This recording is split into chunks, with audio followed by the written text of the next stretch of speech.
Solution billion billion जो होता है दो या दो से अधिक पदार्थों का जो है समांगी मिश्रण होता है, जैसे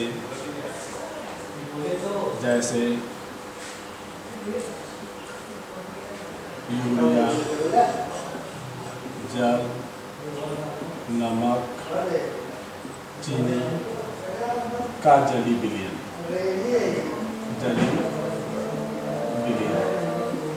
मतलब विलयन दो या दो से अधिक पदार्थों का समांगी मिश्रण होता है, उसे विलयन कहते हैं, जैसे यूरिया, जल, नमक और चीनी का जली विलयन। और विलयन में जिसकी मात्रा अधिक होती है,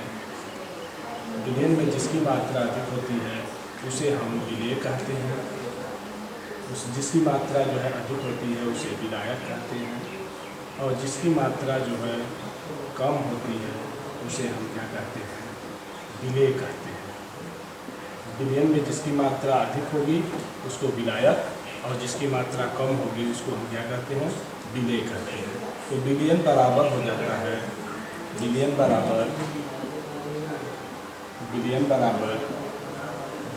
प्लस विलायक, मतलब विलयन बराबर, विलयन क्या है, दो या दो से अधिक पदार्थों का जो है समांगी मिश्रण होता है, जिसमें विलेय की मात्रा कम होती है और विलायक की मात्रा अधिक होती है। तो ऐसे मिश्रण को हम क्या कहते हैं, विलयन कहते हैं। विलयन बराबर होता है विलेय और विलायक, जैसे यूरिया, जल, नमक और चीनी का जली विलयन। अब हम पढ़ते हैं विलयन को जो है, विलयन की सांद्रता को कैसे नापते हैं। प्रश्न ये है, विलयन की सांद्रता को व्यक्त करना। विलयन की सांद्रता को व्यक्त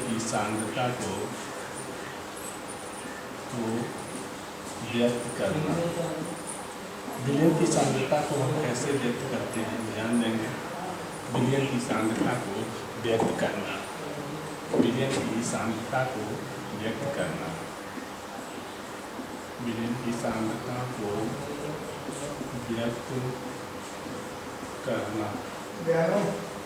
विलयन की सांद्रता को कैसे व्यक्त करते हैं, किसी भी विलयन में विलेय पदार्थ, किसी भी विलयन में विलेय पदार्थ की मात्रा को नापने के लिए हम जिस विधि या संकेतों का प्रयोग करते हैं उसे हम विलयन की सांद्रता कहते हैं। विलेय की मात्रा, किसी भी विलयन में विलेय की मात्रा को व्यक्त करने के लिए जिन जो है शब्दों का प्रयोग करते हैं उसे विलयन की सांद्रता कहते हैं। ये 5 प्रकार के होते हैं। पहला, ग्राम प्रति लीटर में सांद्रता, ग्राम प्रति लीटर में सांद्रता। दूसरा है ग्राम प्रति लीटर में सांद्रता। दूसरा है मोलरता। तीसरा है मोललता, और चौथा है नॉर्मलता, और पांचवा है मोल प्रभाज। अभी ध्यान देंगे कि क्या होते हैं 5।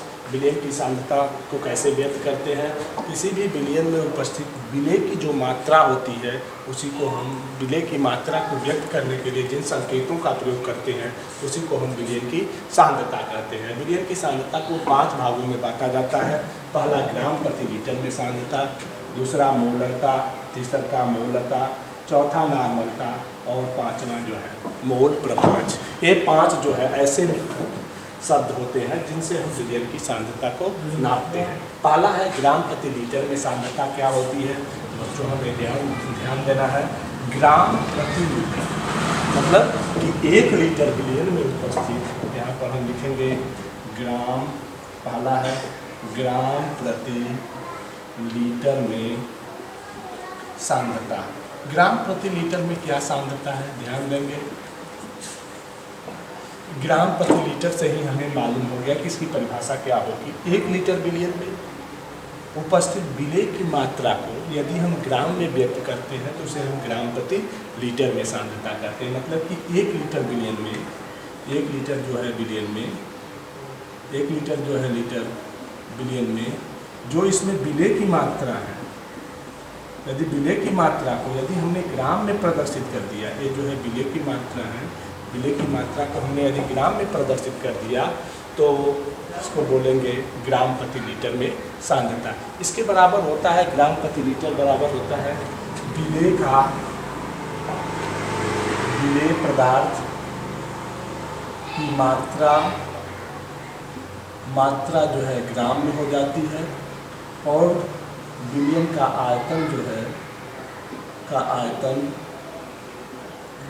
लीटर में।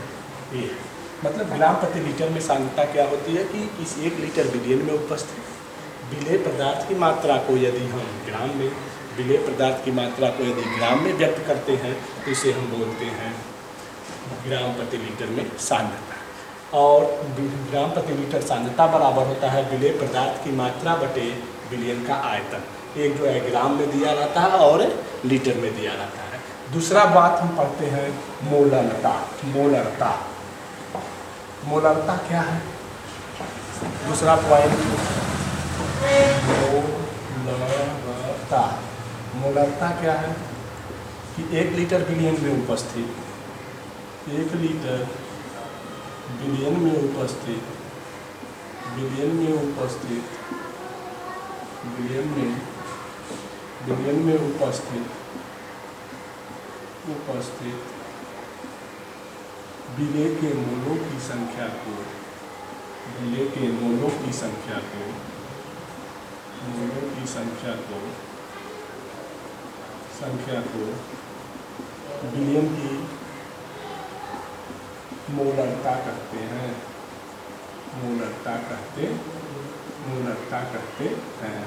मतलब 1 लीटर विलयन में उपस्थित, 1 लीटर विलयन में उपस्थित जो विलेय के मोलों की संख्या होगी उसे विलयन की हम क्या कहते हैं? मोलरता कहते हैं। तो मोलरता बराबर विलेय के मोलों की संख्या बटे विलयन का आयतन, विलयन का आयतन लीटर में। अब विलेय के मोलों की संख्या को हमने जो है प्रदर्शित करते हैं विलेय का भार बटे, विलेय का भार बटे विलेय का अणुभार,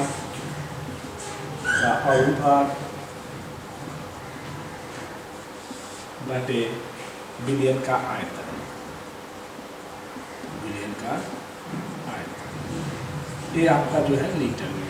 यदि हम इनको संकेतों में यदि व्यक्त करना चाहें तो मोलरता को जो है हम कैपिटल एम से प्रदर्शित कर दिए और विलेय के भार को W से और विलेय के अणु भार को हम जो है यहाँ इसको स्मॉल एम ले लेते हैं, इसको कैपिटल एम ले लिए।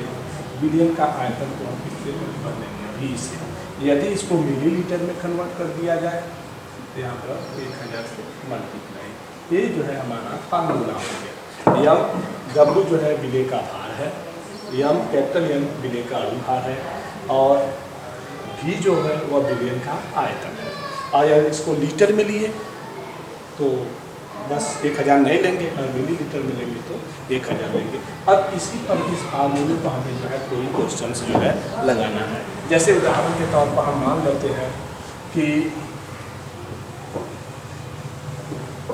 जैसे उदाहरण के तौर पर हमने ले लिया कि क्वेश्चंस में कि 20.6 ग्राम NaBr को 500 ml जल में घोलकर विलयन बनाया जाता है, घोलकर विलयन बनाया जाता है।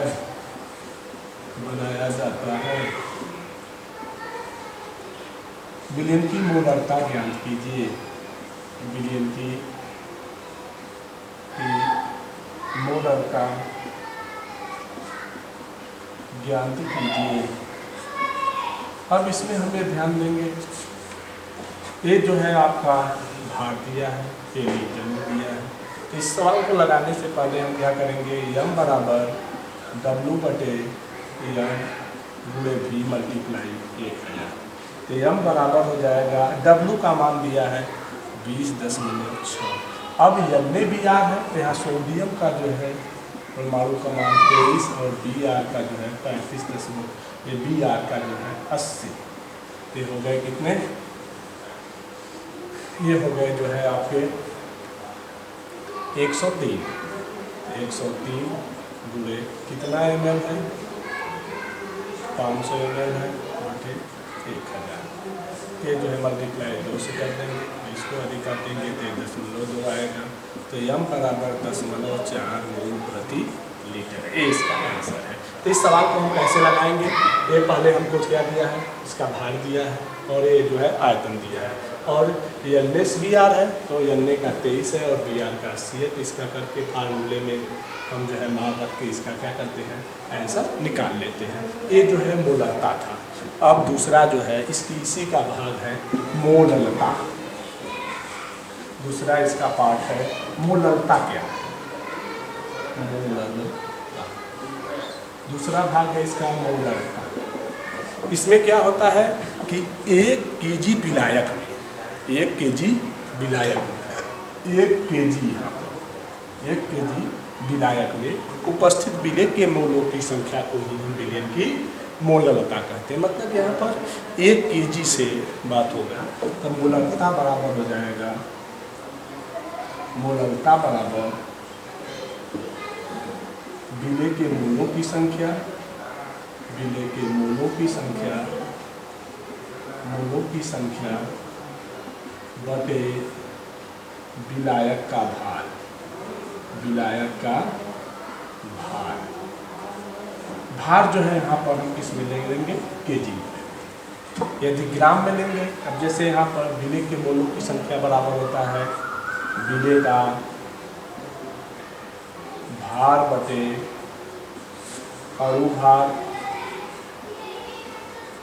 अणुभार बटे हो जाएगा विलायक का भार। ठीक है। अब यहाँ पर यदि हमने मान लिया इसको जो है इस कैपिटल M मान लिया, तो इसको मान लेंगे स्मॉल w, स्मॉल m। ये जो है विलायक के भार को हमने यहाँ कैपिटल W ले लिया, 1000 कर देंगे, एक इसको कन्वर्ट करेंगे ग्राम में, ये इसका अणुभार हो गया। ये W जो है विलेय का भार, M अणुभार, कैपिटल W विलायक का भार और मल्टीप्लाई जो है 1000। अब इस पर यदि हमें जो है क्वेश्चंस लगाना है तो हम कैसे लगाएंगे, ध्यान देंगे। इसमें सेम टू सेम है उसकी उसी की तरह, ये इसने भी जो है वैल्यू को पुटअप करके कर लेते हैं। जैसे क्वेश्चंस है कि 16.2, जैसे उदाहरण के लिए हमने मान लिया जो है 4 ग्राम NaOH को 500 ml में घोलकर विलयन बनाया जाता है, विलयन बनाया जाता है विलयन की मोलरता ज्ञात कीजिए। इसमें है सोडियम का 23, H का 1 और O का 16, ये हो गया। अब इनका यदि अणु हमें फार्मूला मालूम है, ये दिया है 4 ग्राम विलेय का भार दिया है। तो इस सवाल को लगाने के लिए हम क्या करेंगे, कैपिटल M बराबर W बटे M गुणे कैपिटल W मल्टीप्लाई 1000। तो कैपिटल M बराबर हो जाएगा, W दिया है 4, इसका अणुभार है 40, ये दिया है आपका 500 ml विलायक, ये जो है 1000। इसको कैंसिल कर देंगे और इसको करेंगे तो 10 बराबर ये कर जाएगा 5। तो M बराबर 1/5 बराबर 0.2 kg पर मोल, इसका ये आंसर आ गया, kg पर मोल। तो इस सवाल को जो है हम इस फार्मूले से जो है लगाते हैं। तीसरा जो है आपका बहुत इम्पॉर्टेंट आता है कि नॉर्मलता किसे कहते हैं। नॉर्मलता जो है देखेंगे, नॉर्मलता जो होती है 1 लीटर बिलियन में उपस्थित ग्राम तुल्यांकों की संख्या को, नॉर्मलता को हम प्रदर्शित करते हैं कैपिटल एन से। नॉर्मलता 1 लीटर बिलियन में उपस्थित ग्राम तुल्यांकों की संख्या को हम जो है बिलियन की क्या कहते हैं, नॉर्मलता कहते हैं, जिसे हम जो है कैपिटल एन से प्रदर्शित करते हैं। तो नॉर्मलता बराबर हो जाता है विलेय के ग्राम तुल्यांकों की संख्या, ग्राम तुल्यांकों की संख्या बटे बिलियन का आयतन लीटर में। अब आगे है कि हम ग्राम तुल्यांकों को विलेय के ग्राम तुल्यांकों की संख्या बराबर, ग्राम तुल्यांकों की संख्या बराबर भार बटे तुल्यांकी भार, भार बटे तुल्यांकी भार। तो नॉर्मलता को यदि हमने एन से प्रदर्शित कर दिया तो विलेय के भार को W से और इसको जो है E और Q से। तुल्यांकी भार क्या होता है, किसी तुल्यांकी भार द्रव्यमान भारों की वह संख्या होती है जिसमें हाइड्रोजन का 1 भाग, क्लोरीन का 35.5 भाग और ऑक्सीजन का 16 भाग जो है उससे सहयोग करता है, उसे हम क्या कहते हैं, तुल्यांकी भार। यहाँ पर भी है, मल्टीप्लाई कितना कर देंगे 1000, इसको ml में प्रदर्शित कर देंगे। तो नॉर्मलता का ये सूत्र हो गया n बराबर W/E Q multiply V multiply 1000। अब यदि हमें इस सवाल में यदि लगाना है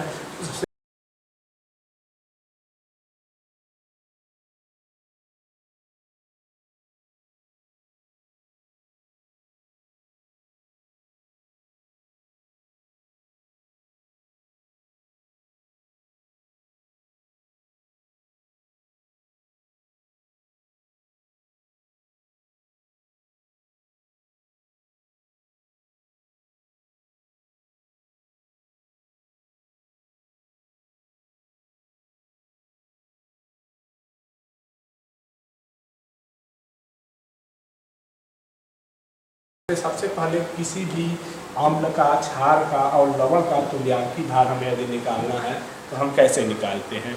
तो सबसे पहले हम अम्ल का निकालते हैं। ये फार्मूला है, तुल्यांकी भार कैसे निकाला जाता है। तो सबसे पहले हम निकालेंगे अम्ल का तुल्यांकी भार बराबर होता है, यहाँ पर लिखा जाएगा यौगिक का सूत्र, यहाँ पर तुल्यांकी भार, तुल्यांकी भार कैसे निकालते हैं। जैसे पहला है HCl, H2SO4, NaOH, CaSO4, NaCl, K2CO3, इन सब का भी तुल्यांकी भार निकालना है तो हम सबसे पहले अम्ल, क्षार और लवण का निकालते हैं। कैसे निकालते हैं, यदि हमें अम्ल का तुल्यांकी भार निकालना है तो अम्ल का तुल्यांकी भार बराबर यहाँ पर होता है अम्ल का अणु भार बटे अम्ल है इसकी क्षारकता होती है। क्षारकता क्या है, हाइड्रोजन आयन की संख्या। दूसरा है क्षार का तुल्यांकी भार, अणु भार बटे अम्लीयता, ये क्या होती है, OH आयन की संख्या। तीसरा है लवण का तुल्यांकी भार,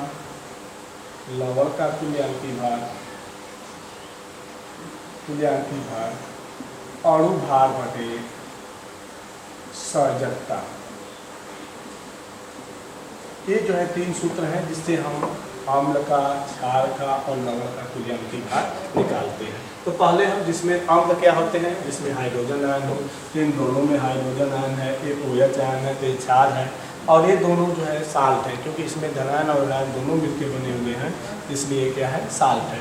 तो यदि इसका हमें निकालना है कि इसमें हाइड्रोजन की संख्या कितनी है, या Cl में निकालना है, तो पहले हाइड्रोजन का परमाणु भार 35.5, यहाँ पर हाइड्रोजन की क्षारकता कितनी है, 36.5, इसका आ जाएगा 36.5। दूसरा K2SO4 है, इसका अणु भार यदि हम निकालते हैं तो कि हाइड्रोजन का K2SO4 है, तो इसका 2 × 1 + 32 × 16 × 4, तो 2 + 32 64 98। इसमें हाइड्रोजन आयन की संख्या कितनी है, 2, इसका हो गया 49। NaOH है, सोडियम का कितना है, 23, और OH का हो जाएगा 17, तो हो गया 40, 23 17 40, 40/1 = 40। K2SO4 ये साल्ट है और दोनों पर 2 आवेश है, तो कैल्शियम का 40 + 32 + 16 × 4, तो 40 + 32 + 64, ये हो जाएगा 6, 136 बटे जो है 2, ये आएगा 6 और 60, 40 हो गया, 32 हो गया, 16 में 4, 30 × 64, मतलब इसका कितना आ गया, 68। NaCl का जोड़ेंगे तो NaCl का आएगा 58.5। K2SO4 का निकालेंगे तो 39 × 2 + 12 16 × 3, ये हो जाएगा 58 + 12 + 48, तो ये हो गया 18 1 10 118।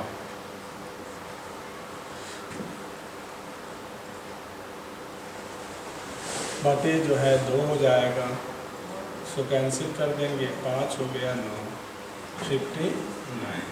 ये जो है हमारे क्या है, तुल्यांकी भार है। अम्ल और क्षार और लवण का तुल्यांकी भार जो है उसी से जो है निकाला जाता है। अब जैसे क्वेश्चन है, ध्यान देंगे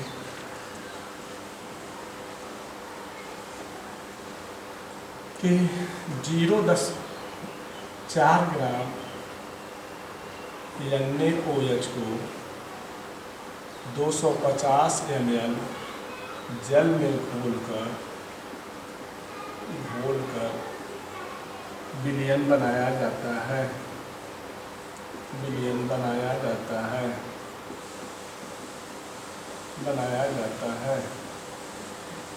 विलयन की नॉर्मलता ज्ञात कीजिए। विलयन की नॉर्मलता ज्ञात कीजिए। कैसे आप निकालते हैं इसको ध्यान देंगे। नॉर्मलता ज्ञात कीजिए। तो सबसे पहले इसमें इसका भार दिया है, ये आयतन दिया है। तो यहाँ पर है कि Na का जो है 23, हाइड्रोजन का 1, ऑक्सीजन का जो है 16 होता है। ये इसका जो है वो है।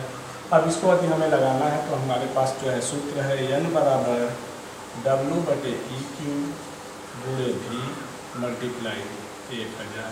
तो N हो गया, W जो है 4 ग्राम है, इसका तुल्यांकी भार जो है कितना आया था 40, ये 250 ml है और यह जो है 1000 है।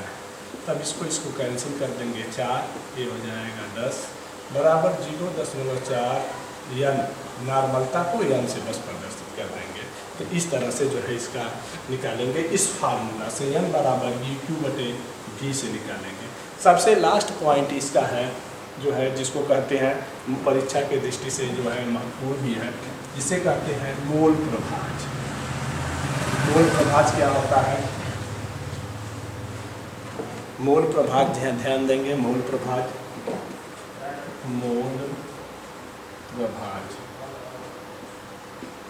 ध्यान दें।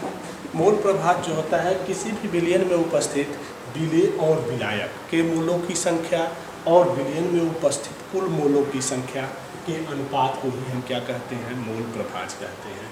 मतलब किसी भी विलयन में उपस्थित, जैसे ए विलयन है, मान लेंगे इसको एक विलयन। इस विलयन में क्या होता है, विलयन में दो पदार्थ होते हैं, सभी लोग जानते हैं, सभी बच्चे कि कौन कौन से पदार्थ होते हैं। पहला होता है विलेय और दूसरा जो है विलाय, दो चीज़ें होती हैं।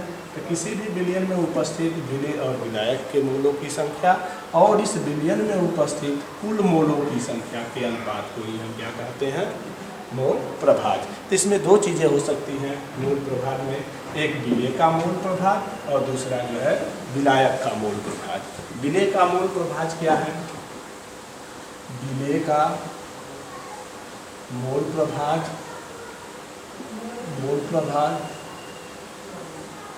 बराबर, इसको हमने x1 मान लिया। विलेय का मोल प्रभाज बराबर विलेय के मोलों की संख्या बराबर विलेय के मोलों की संख्या बराबर विलेय प्लस विलायक के मोलों की संख्या। दूसरा है, अब यहाँ पर हम मान लेंगे विलेय के मोलों की संख्या को हम ऐसे प्रदर्शित करना चाहेंगे तो x1 बराबर, इसको हमने स्मॉल n से प्रदर्शित कर दिया और इसको स्मॉल n से और इसको कैपिटल N से। दूसरा है, अब यदि यहाँ पर हमने इसको मान लिया W1 बटे स्मॉल m1, W1 बटे m1 plus W1 capital N, ये हो गया। ये W विलेय का हो गया भार बटे अणुभार, ये हो गया विलायक का भार बटे अणुभार। दूसरा है विलायक का मोल प्रभाज, विलायक का मोल प्रभाज जो होता है वह होता है विलायक के मोलों की संख्या बटे विलायक के मोलों की संख्या बटे विलेय प्लस या विलायक प्लस विलेय के मोलों की संख्या। अब इसको यदि हमें प्रदर्शित करना है तो x2 बराबर विलायक हो जाएगा कैपिटल N बटे capital N plus small n, ये हो गया। अब यदि हमें बदलना है तो कैपिटल N को हम जो है कैपिटल W1 है तो W2 बटे M2। अब इसको यदि हमें लेना है L1 को तो हमने इसको ले लेंगे स्मॉल W2 बटे स्मॉल M2 प्लस W2, यहाँ पर W2 बटे M2 प्लस W2 बटे M2। यहाँ पर इसके लिए हमने एक शब्द का प्रयोग किया, इसके लिए दूसरे शब्द का W2 ले लिया। तो ये जो है दोनों आपके मूल प्रभाज है। विलेय का मूल प्रभाज बराबर होता है विलेय के मोलों की संख्या बटे विलेय प्लस विलायक के मोलों की संख्या। दूसरा होता है विलायक का मोल प्रभाज बराबर विलायक के मोलों की संख्या बटे विलायक प्लस विलेय के मोलों की संख्या। अब यदि हमने विलेय के मोलों की संख्या, विलेय का मोल प्रभाज, क्योंकि एक विलयन में ये आपका विलयन है तो इसमें दोनों चीज़ उपस्थित होते हैं, विलेय भी और विलायक भी, दोनों चीज़ उपस्थित होते हैं। लेकिन दोनों का योग x1 प्लस x2 जो होता है ये जो है 1 के लगभग बराबर होता है। तो हम जानते हैं किसी भी विलयन में विलेय और विलायक दोनों उपस्थित हैं, लेकिन दोनों की वैल्यू भी लगभग 1 के क्या होती है, बराबर होती है। तो अब इस पर हम जो है क्वेश्चन लगाएंगे इस वाले फार्मूला पर और जो है इस वाले फार्मूला पर और इस वाले फार्मूला पर हम क्वेश्चन लगाएंगे। जैसे मान लेंगे क्वेश्चन है कि 5.8 ग्राम एसीटोन को 900 ग्राम जल में विलेय करके विलयन बनाया जाता है। विलयन में विलेय और विलायक के मोल प्रभाज की गणना कीजिए। तो यहाँ पर ध्यान देंगे इस क्वेश्चन को। एक क्वेश्चन है 5.8 ग्राम एसीटोन को 900 ग्राम जल में घोलकर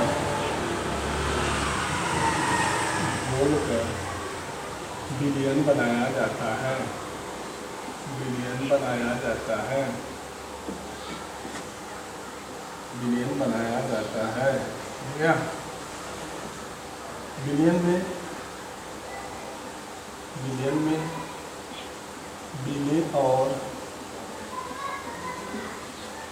और विलायक का मोल प्रभाग ज्ञात कीजिए। यहाँ पर हमें ध्यान देना है एसीटोन का अणुभार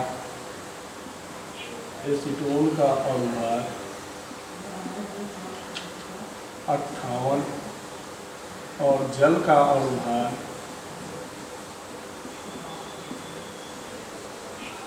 58।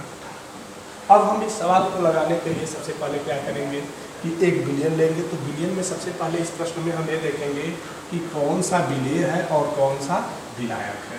तो जब भी विलेय होगा की मात्रा कम होगी विलयन में, और जो विलायक होगा उसकी मात्रा जो है क्या होगी, अधिक होगी। तो 5.8 ग्राम एसीटोन है, मतलब यह क्या है, विलेय है, और 900 ग्राम जल है तो क्या है, विलायक है। तो सबसे पहले हम एसीटोन का निकाल लेंगे। एसीटोन का मोल प्रभाज x1 बराबर W1/m प्लस कैपिटल W और कैपिटल ये हो गया। अब यहाँ पर हम लेंगे W का मान कितना है, 5.8, ये विलेय है तो इसका अणुभार 58, 5.8/58 प्लस 900 बटे कितना है अणुभार 18, इसको काट देंगे 0.1, इसको काटना है तो 50, 0.1/50, ठीक है, ये आ गया। दूसरा जल का मोल प्रभाज, तो जल का भार कितना है 900, तो हो जाएगा x2 बराबर capital W capital M capital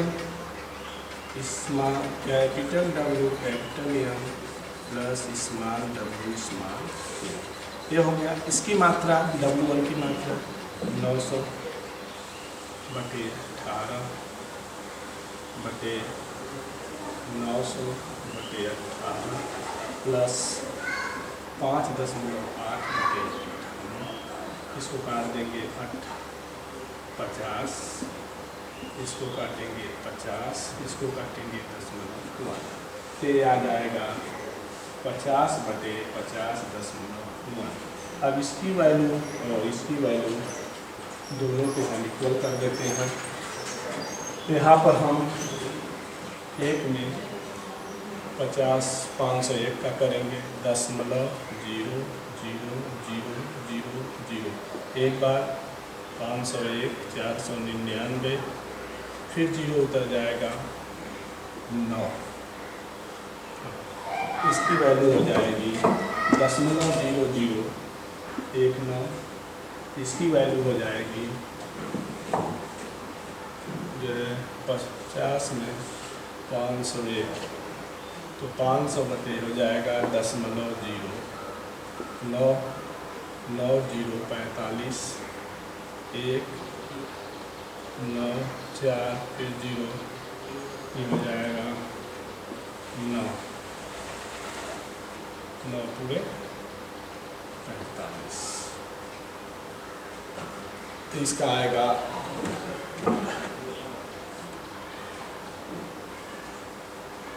आ जाएगा 10.99। इन दोनों की वैल्यू यदि x1 प्लस x2 बराबर इक्वल हो जाता है 1.0019 प्लस 10.99, ये दोनों जोड़ देंगे तो हो जाएगा 9